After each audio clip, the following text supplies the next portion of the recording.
Very good morning all of you. कैसे हो दोस्तों? सब बढ़िया, मस्त, स्वस्थ? सब लोग पढ़ाई करिए, आप लोग के एग्ज़ाम आने वाले हैं। तो साथियों, आज का जो हमारा टॉपिक है सब बीएससी एग्रीकल्चर फोर्थ सेमेस्टर, और जो हमारा सब्जेक्ट है ये है introductory agrometeorology and climate change. ठीक है। और टॉपिक की बात करें तो आर्टिफिशियल रेन।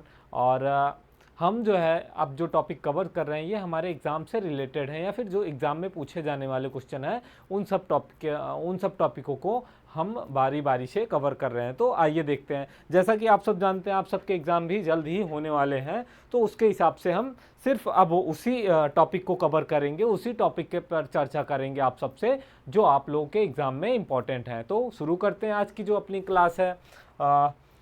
सबसे पहले देखते हैं कृत्रिम वर्षा। आखिर ये कृत्रिम वर्षा है क्या? ठीक है, जैसा कि जानते हैं कृत्रिम या फिर आर्टिफिशियल। ठीक है।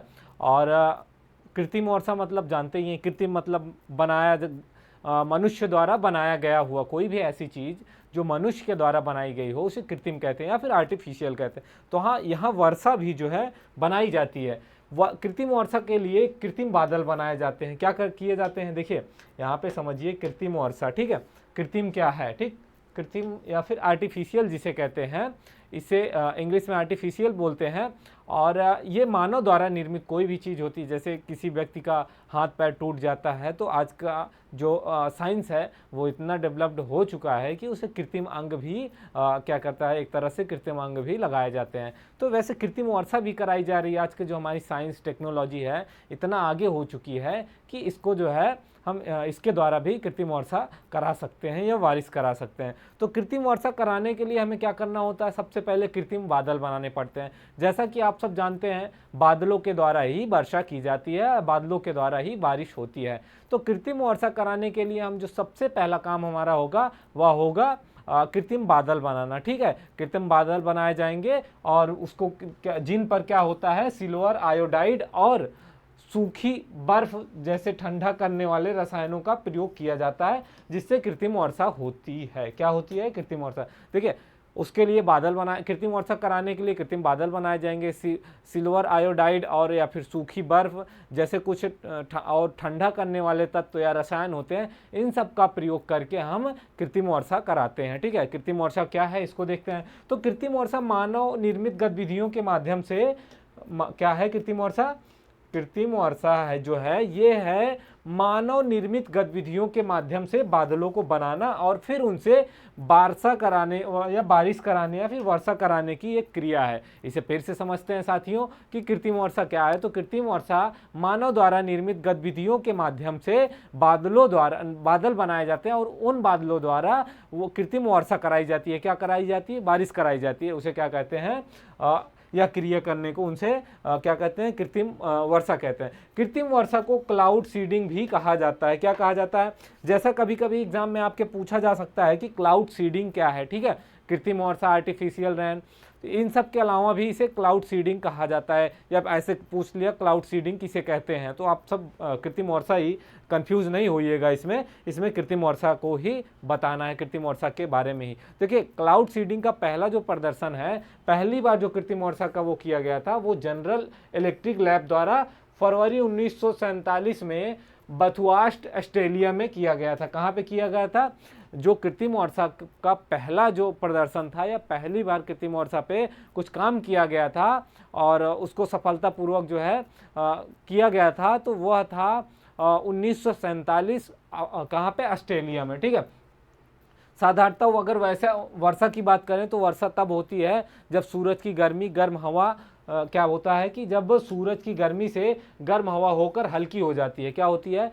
जब साधारण वैसे वर्षा जो होती है वो कब होती है? जब सूरज की गर्मी से हवा गर्म होकर हल्की होती है और फिर उसको क्या होता है कि वह ऊपर उठ जाती है। देखिए, जब सूरज की अधिक गर्मी होती है उसमें क्या होती है, जो हवाएं होती हैं वो गर्म होकर हल्की हो जाती हैं, फिर वह ऊपर की ओर उठती हैं, हवा का दबाव कम हो जाता है। ठीक है, और फिर आसमान में एक ऊंचाई पर पहुंचने के बाद वह क्या होती है? ठंडी हो जाती है। हवा क्या होती है?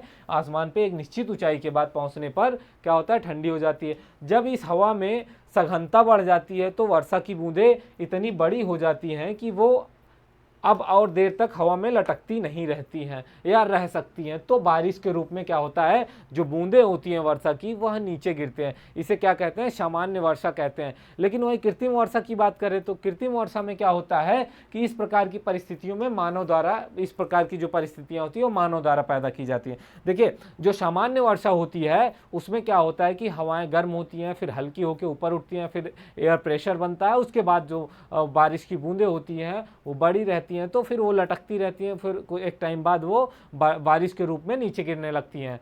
तो जो क्लाउड सीडिंग या फिर आर्टिफिशियल या फिर कृत्रिम वर्षा कराई जाती है उसमें सेम चीज़ जो है, सेम प्रोसेस किया जाता है, लेकिन वह मानव के द्वारा निर्मित गतिविधियों के द्वारा इसको किया जाता है। आइए हम बात करें अब कि कृत्रिम वर्षा कैसे कराई जाती है। ठीक है, कृत्रिम वर्षा कैसे कराई जाती है इस पर चर्चा करें तो कृत्रिम वर्षा का मतलब एक विशेष प्रक्रिया द्वारा क्या होता है, कृत्रिम वर्षा का मतलब होता है कि एक विशेष प्रक्रिया, एक विशेष ऐसी एक तरह से इन्वायरमेंट बनाना, विशेष परिस्थिति प्रक्रिया द्वारा क्या करते हैं, बादलों का निर्माण करते हैं। ठीक है, विशेष परिस्थितियों द्वारा बादलों की भौतिक अवस्था में कृत्रिम तरीके से बदलाव लाना होता है। क्या होता है, जो बादल होते हैं उनकी जो भौतिक अवस्था होती है उनमें कृत्रिम या मानव के द्वारा, मानव गतिविधियों द्वारा क्या होता है, उसमें बदलाव लाना होता है। जो बदलाव लाता है, जो वातावरण को बारिश के अनुकूल बनाता है। क्या होता है, फिर वातावरण में ऐसी परिस्थिति उत्पन्न होती है जो बारिश के अनुकूल होती है।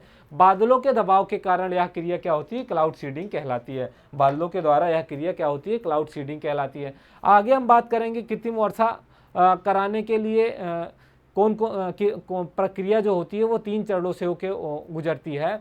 कृत्रिम वर्षा कराने की 3 प्रक्रियाएं होती हैं, जो प्रक्रिया होती है वो 3 चरणों में होती है। पहले चरण की बात करें तो पहले चरण में क्या होता है कि रसायन का इस्तेमाल करके किसी विशेष इलाके में एक क्या होता है कि वायु के ऊपर द्रव्यमान को ऊपर की तरफ भेजा जाता है जिससे वे वर्षा के बादल बन सके। क्या होता है, अगर कृत्रिम वर्षा हमें करानी है तो जो पहली प्रक्रिया होती है उसमें क्या ध्यान देना होता है कि हमें जिस विशेष क्षेत्र में कृत्रिम वर्षा करानी हो वहाँ पे क्या होता है, रसायनों का उपयोग करके उस इलाके में क्या करते हैं, उसको जो है ऊपर वायु के द्रव्यमान की तरफ भेज देते हैं जिससे वे वर्षा के बादल बन सके। और इस प्रक्रिया में क्या होता है, कैल्शियम क्लोराइड, कैल्शियम कार्बाइड और कैल्शियम ऑक्साइड, नमक, यूरिया के यौगिक और यूरिया और अमोनियम नाइट्रेट के यौगिक का क्या होता है, उपयोग किया जाता है। और ये यौगिक हवा से जल वाष्प को सोख लेते हैं और संघनन की क्रिया शुरू करते हैं। क्या करते हैं, ये जो यौगिक हैं, ये जो रसायन हैं, ये हवा से क्या करते हैं, जल वाष्प को सोख लेते हैं, अब्जॉर्ब कर लेते हैं। उसके बाद क्या करते हैं, संघनन की प्रक्रिया शुरू होती है। उसके बाद क्या होता है साथियों, उसके बाद संघनन की क्रिया शुरू होती है। दूसरे चरण की बात करें, दूसरे चरण में क्या होता है, इस चरण में बादलों के द्रव्यमान को नमक, यूरिया, अमोनियम नाइट्रेट, सूखी बर्फ और कैल्शियम क्लोराइड का उपयोग करके बढ़ाया जाता है। क्या किया जाता है, इसमें क्या होता है, नमक, यूरिया, अमोनियम नाइट्रेट और सूखी बर्फ, कैल्शियम क्लोराइड का प्रयोग करके इसको क्या किया जाता है, बढ़ाया जाता है। वही तीसरे और लास्ट चरण की बात करें तो तीसरे चरण की प्रक्रिया तब की जाती है जब या तो बादल पहले से बने हुए होते हैं या फिर मनुष्य द्वारा बादल बनाए गए हों। इस चरण में सिल्वर आयोडाइड और सूखी बर्फ जैसे ठंडा करने वाले रसायनों को बादलों में क्या करते हैं, छिड़काव करते हैं, जिससे बादल का घनत्व क्या होता है, बढ़ जाता है और उसके बाद संपूर्ण बादल बर्फीले स्वरूप में बदल जाता है। किस स्वरूप में बदल जाता है, बर्फीले स्वरूप में बदल जाता है या फिर आइस क्रिस्टल में बदल जाता है। ठीक है, उसके बाद जब इतने भारी हो जाते हैं कि कुछ देर तक आसमान में लटके नहीं रह सकते हैं तो बारिश के रूप में ये क्या होते हैं, नीचे गिरने लगते हैं, बरसने लगते हैं।